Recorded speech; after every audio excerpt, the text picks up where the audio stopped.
GCC to go. The India Global Capability Center movement, or captive units for global multinationals in India, continues to gather steam. The number of GCCs in India is now well over 1,700, and several are being set up every week in the country now, including from the United States, which might be facing other challenges, including of tariffs, but not here. The latest to announce presence in India is McDonald's, which has said it will set up in Hyderabad, which is its largest global capability center outside the United States. It's already acquired about 200,000 square feet of space in Hyderabad's IT hub of Madhapur and plans to hire about 2,000 people over the next few years, according to several media reports.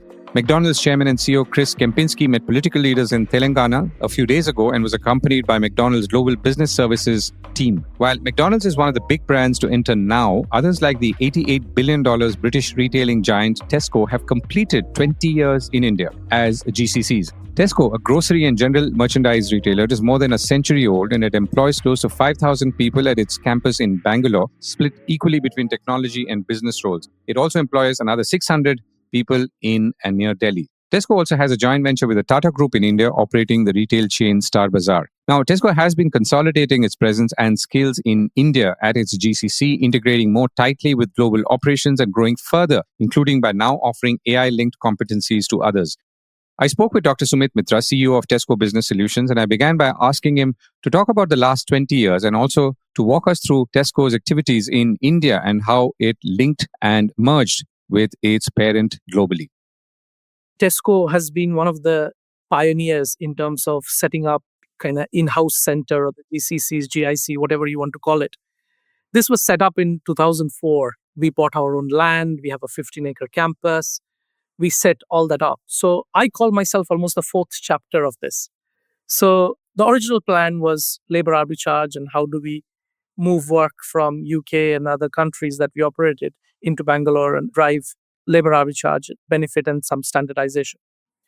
I joined the Tesco Group in 2017, where I wanted to kind of take a step change. And those of you don't know, Tesco went through a bit of a financial crisis in 15-16, where we had one of the biggest write-offs in the FTSE. So which meant that we had to build something that transforms our core business. And we wanted to leverage GBS as a model, which was not just about Bangalore, but setting this up globally as a horizontal across our business to drive cost transformation and create value for the group.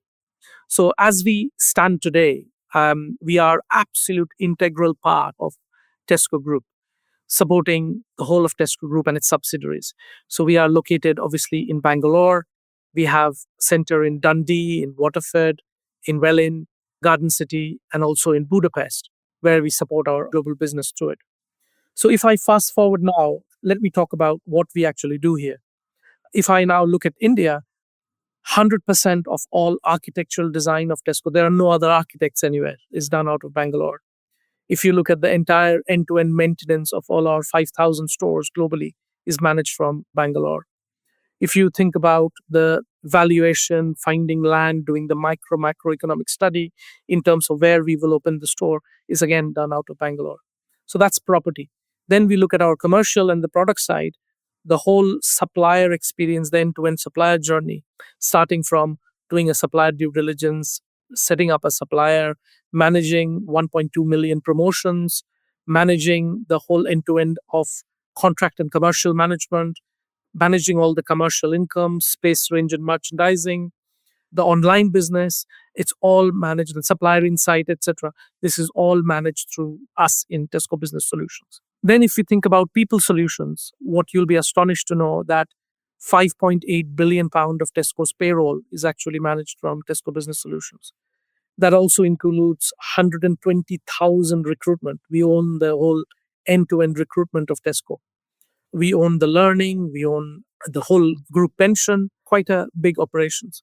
And then finally, the contact centers, which is the end-to-end customer contacts from suppliers, customers, colleagues, through WhatsApp, chat, email, social media is all managed through our centers. And then 80% of entire finance of organization, including tax, treasury, FP&A, business partnering, R2R, C2C, managing the whole cash center of excellence is all delivered through Tesco Business Solutions. And then we have a horizontal, which is our enterprise analytics business. which then brings all the data together because you're sitting on so much data. And how do you create value and IP that we would sell, so bring it back into Tesco to unlock huge value. And then we have the engineering team. So if you think about 7, 8 years ago, it was a service led technology organization. But now it's almost reversed. Almost 90% of our colleagues are engineers who are actually solving very complex problems, building retail platforms, building software led tills, which is cloud based, building personalization toolkit, and number of other things that they're involved in. So we almost pivoted from service led to solutions led from an end to end Tesco Group perspective. And the way we are measured is very much on incremental revenue, incremental margin, incremental cash that we deliver. So you're saying that 90% of the 5,000 people who work in Tesco in India are engineers now? The 5,000 people they work, 2,500 are technology, 2,500 are business solutions. So out of the 2,500, 90% is engineers. In percentage terms, I'm assuming there has been a transformation in that composition in this last 20 years as well. That's correct. So if I look at all the work that we've brought in, especially in the business solutions area, we should have been about 8,500, 9,000 people. So what we've done is we haven't made a single redundancy in the last 7, 8 years. So what we've done, two things. One, look at anything that is task-based, rule-based, and mundane. We looked at different automation. We looked at robotics. We now look at AI for ops in terms of how do we drive hyper-automation through AI. And what we've done in that is we reskilled our colleagues to move up the value chain. So as we take on more work from our subsidiaries or from our core business, we upskilled our colleagues to take on more value-added work so they can move up the ladder. And if you look at almost 40% of our colleagues that work here has worked over 5 years in our business, and over 15% of our colleagues have worked over 10 years. So what that does, it gives us the real business content and context, which is really important to create that value in the retail space. You're also, for example, offering some of your AI solutions to other enterprises, which I'm assuming is an outcome of the work that your engineers are doing here.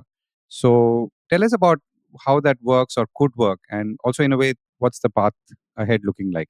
So if you look at, it's no longer about service led by humans. How the world is going is how service 2.0, which is about service delivered through software and the service wrap around it. So the way we look at this is we build a number of IP products for Tesco, whether it's cost intelligence model, whether it's AI for product quality, whether it's cash monitoring engine that we have built. So these are built through 100 years of retail knowledge that we have. Tesco is a 105-year-old company and the 21 years of running a GCC in India. So that gave us a lot of business context and content. And by using that and then bringing technology in, we are able to build solutions that is easily white labeled and transferred. So if you look at, we have a business called Transcend that looks at picking solution and picking software for other retailers, because one of the largest food retailer, online retailer in Europe.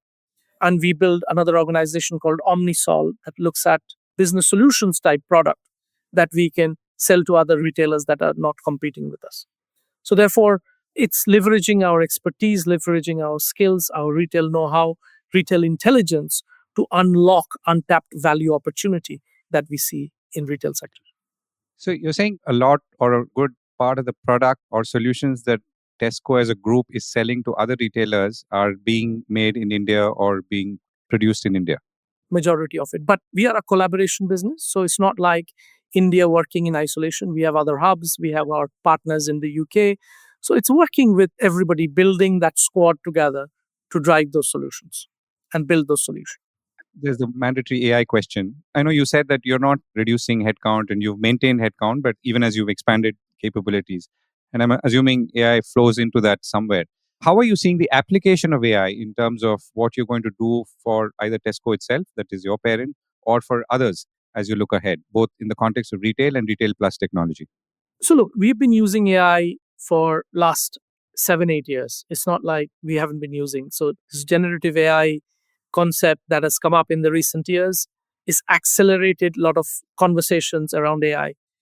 And also people are desperate. It's like almost a FOMO if you don't get into AI space and and people are trying to find use cases to build. So I call it almost FOBO, which is about fear of being obsolete. So therefore, how do you actually build those capabilities within? So I see AI in three buckets. One is around there are things that humans shouldn't do, which is task-based, rule-based. You can bring in machine learning, which is another form of AI. So how do you use that? Anything that humans shouldn't do, they can do, but shouldn't do. The second bucket is which humans cannot comprehend or can't do at all. So therefore, how do we bring in the power of AI in there to take away all human activities because human can't comprehend that scale of data? So how do we leverage that? And the third is how do you work in conjunction with humans to make humans more clever? So part of the process is done by, say, agentic AIs, which is the buzzword now, and AI assets that you've built, which makes human cleverer and helps you to take decisions within the business.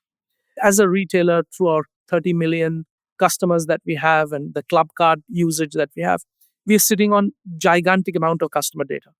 And then when you look at supplier data, when you look at store data, when you look at customer feedback data, it's a heinous crime when you're sitting on all this data and you don't know what to do with it.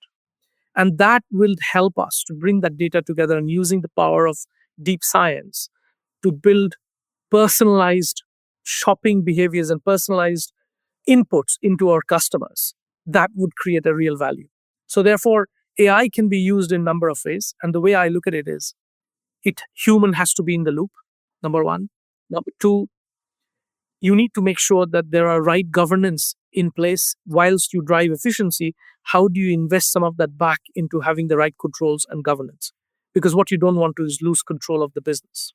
Third thing is around making sure that when you are actually building that story, you're following the guide rails that is set up with the business so that the data security and data privacy, because data is the big differentiator at the moment. So how do you make sure you harness that data but secure that data as well? As you look ahead, once again, two questions. One is there an illustration of a project that you're working on which exemplifies everything, all of this coming together, in some ways address a problem of either problem of today or the present or the future?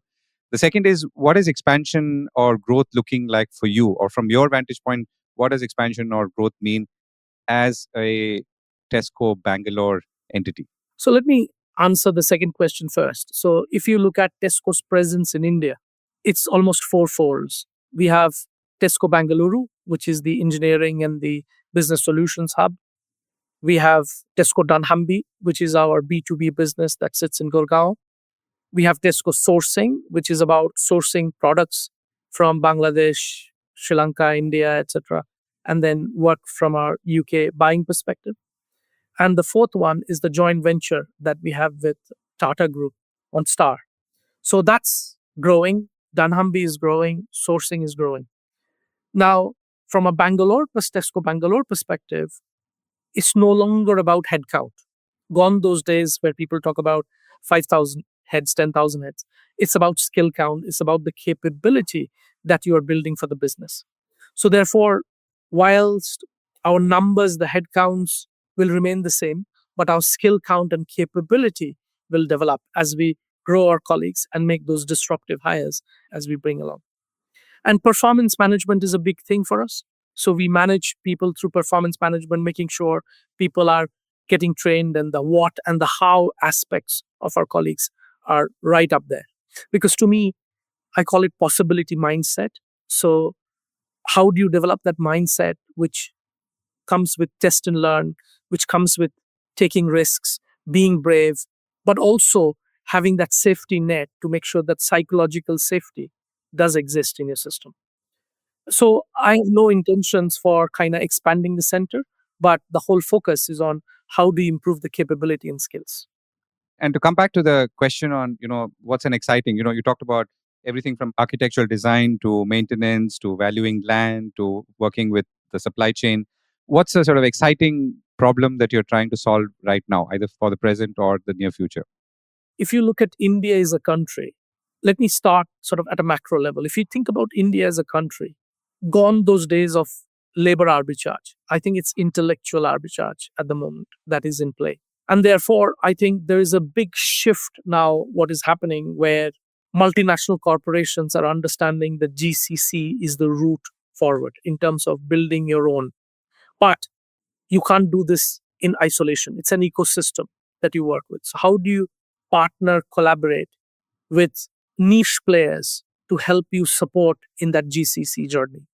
I think that's key. And that's what we want to do. We want to ensure that we're not saying we are best at everything that we do. So, how do we partner with various partners and niche partners? And I will not apologize for having multiple partners because each partner is good in different ways. So, how do you bring that together and create that ecosystem of collaboration and build for the future? And what's an example of a niche partner? So, for example, I don't want to name any specific company. So, for example, if I want to drive automation in my to report area, I know there are startups who have done fantastically well in that area. So I will bring that startup in to help us work through that. If I want to drive transformation in my payroll, I know which payroll vendor I can work with to accelerate my transformation journey in payroll. So it's niche, it's horses for courses, is getting the right people with the right skill set at the right cost at the right time to drive your transformation journey. But there are certain things we are clear about, like, for example, we will not share our data with third party.